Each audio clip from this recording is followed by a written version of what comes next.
Bagarre, tribunal, maîtresse hollywoodienne, trahie par le clan Kennedy, engagée très à gauche puis à droite, proche de la pègre mais à deux doigts de se faire descendre par ses amis mafieux. Quand on pense à Frank Sinatra, on pense d'abord au succès planétaire de ses chansons. On connaît moins son côté obscur. On va voir qu'en plus d'être un artiste incontournable de la culture américaine, c'est aussi un des chanteurs les plus controversés des États-Unis du XXe siècle. Frank Sinatra naît en 1915 dans une famille italo-américaine d'un quartier ouvrier de New York. Sa mère, c'est une vraie personnalité dans leur quartier. Elle est en contact direct avec les élus locaux et les petits mafieux, et on vient régulièrement la voir pour lui demander conseil ou pour régler les problèmes de voisinage.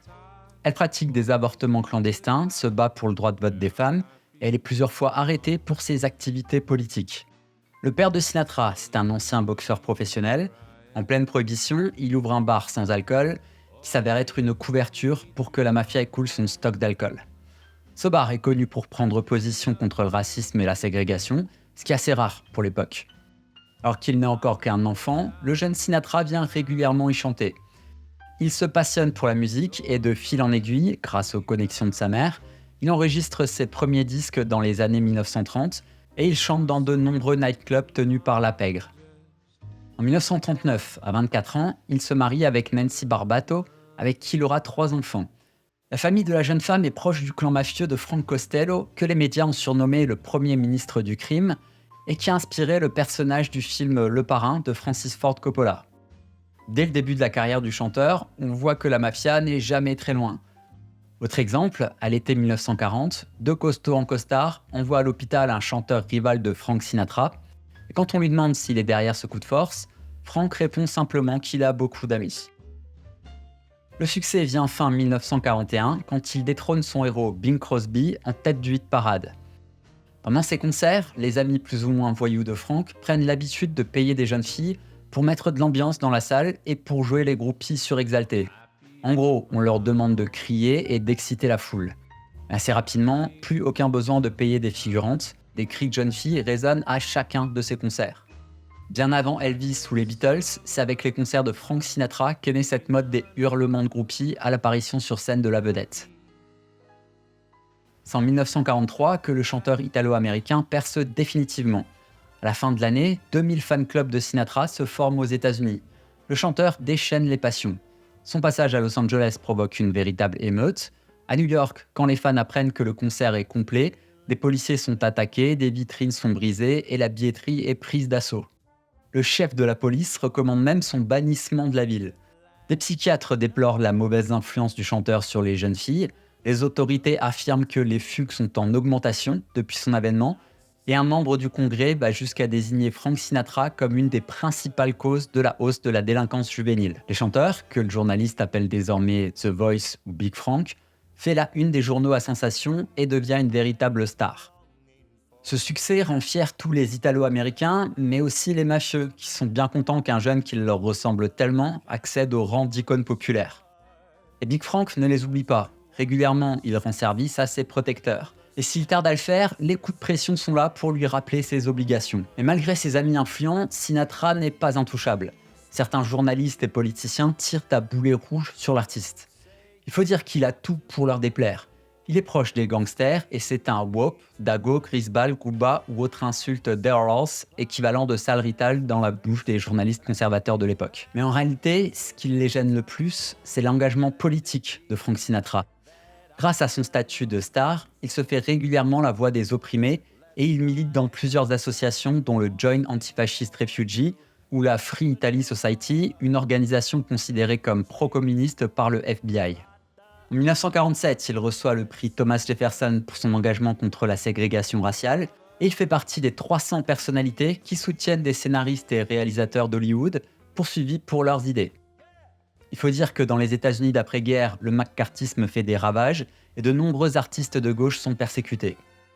Mais dans ce cas, pourquoi lui-même n'est pas harcelé pour ses prises de position ? Frank Sinatra est très proche de l'Outfit, le gang de Chicago créé par Al Capone. Or, le tout-puissant patron du FBI, Edgar Hoover, est accro aux jeux d'argent et aux paris illégaux organisés par la mafia. Sur les champs de course ou dans les casinos, il croise fréquemment Sam Giancana, un capot de l'Outfit, ou Frank Costello, qui réussissent à le convaincre de laisser Frank tranquille. Par contre, certains journalistes continuent de déverser leur haine sur le crooner. L'un d'eux, Lee Mortimer, est particulièrement acharné. Frank le croise un soir dans un bar et il lui met une sévère raclée. Il sera d'ailleurs condamné pour cette agression. Quelques mois plus tard, le journaliste est sévèrement battu par des hommes de main qui le laissent inconscient dans une ruelle. Malgré tout, pendant des années, Lee Mortimer continue ses attaques. Selon des documents déclassifiés du FBI, la mafia décide finalement d'éliminer le journaliste. Mais peu avant que le plan ne soit mis en œuvre, Lee Mortimer décède d'une crise cardiaque. En plus de certains journaux qui s'en prennent à lui, ses nouveaux disques se vendent moins, sa carrière d'acteur ne décolle pas, et des mafieux n'apprécient pas sa défection maritale, d'autant que Madame Sinatra vient d'une famille respectable. C'est vrai que Frank est un habitué des relations extra-conjugales, et la presse à scandale n'en rate pas une miette. Sa relation la plus chaotique est celle qui le lie à l'actrice Ava Gardner.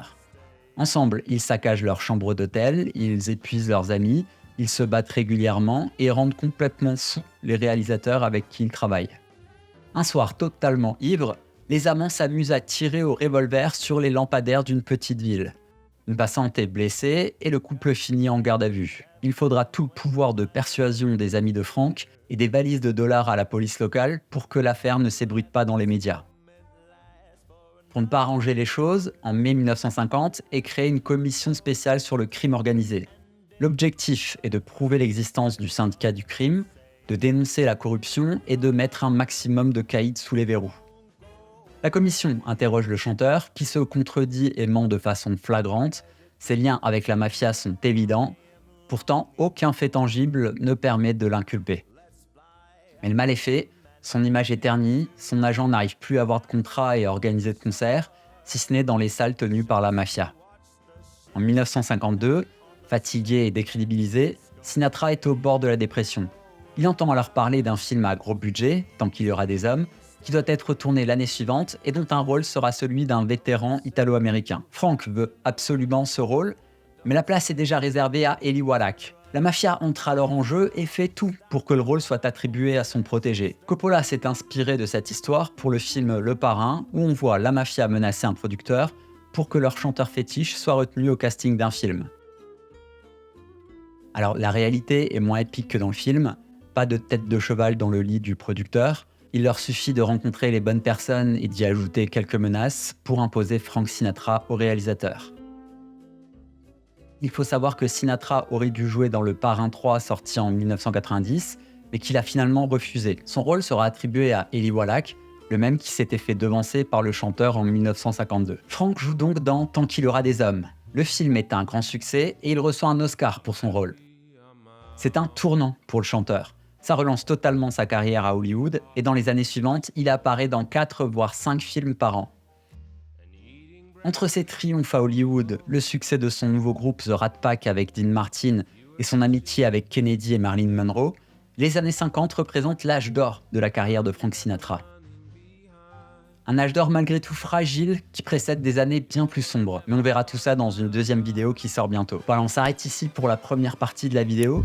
Tu peux me dire ce que t'en as pensé en commentaire. Tu peux aussi la liker ou t'abonner à la chaîne. Et sinon, on se retrouve sur les réseaux sociaux, Insta, Twitter, et bientôt sur YouTube avec la deuxième partie de la vidéo.